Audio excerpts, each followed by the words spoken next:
Hello বন্ধুরা, good morning সবাইকে।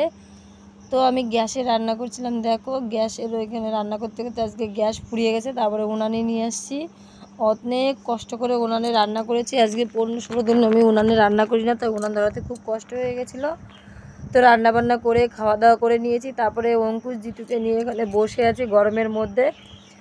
আর জিতুটাকে কখনোই আমার কোলে আসতে দেয় না। অঙ্কুশ যখনই আসে তখনই খুব কান্নাকাটি করে। জিতুকে আমার কোলে কখনোই আসতে দেয় না অঙ্কুশ, এত কান্নাকাটি করে। অঙ্কুশ দেখো কেমন করছে, জিতুকে ওইখান থেকে উঠাবে তারপরে ও চুপ করবে, ওর জন্য কান্না করছে।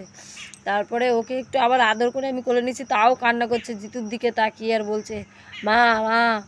তো যাই হোক বন্ধুরা, আজকে জিতুর রিপোর্ট দেখানোর দিন ছিল। তো জিতুর রিপোর্ট দেখানো হয়ে গেছে। জিতুর কিচ্ছু হয়নি, জিতু এখন পুরোটাই সুস্থ আছে। শুধু খাওয়া দাওয়া ঠিকভাবে করলেই জিতু ঠিক হয়ে যাবে। তো এই দেখো তোমাদের দাদাভাই ডাক্তারের কাছে নিয়ে গেছিলো, ডাক্তার দেখিয়ে নিয়ে এসছে। জিতু এখন অনেকটাই সুস্থ আছে, ভালো আছে। তোমরা অনেক এই জিতুকে নিয়ে টেনশন করছিলে, তো সব বন্ধুদের বলবো জিতু এখন অনেকটা সুস্থ আছে, ভালো আছে, কোনো টেনশন করার দরকার মানে ডাক্তার বলেছে কোনো টেনশন করো না, বাচ্চা মানুষ, প্রচুর পরিমাণে গরম লেগে গেছে এইটুকু। আর কিছু ওষুধ দিয়ে দিয়েছে জিতুকে, এখন ওই ওষুধগুলোও সুন্দর মানে গুছিয়ে খাওয়ালেই ঠিক হয়ে যাবে জিতু। তো বাই বন্ধুরা।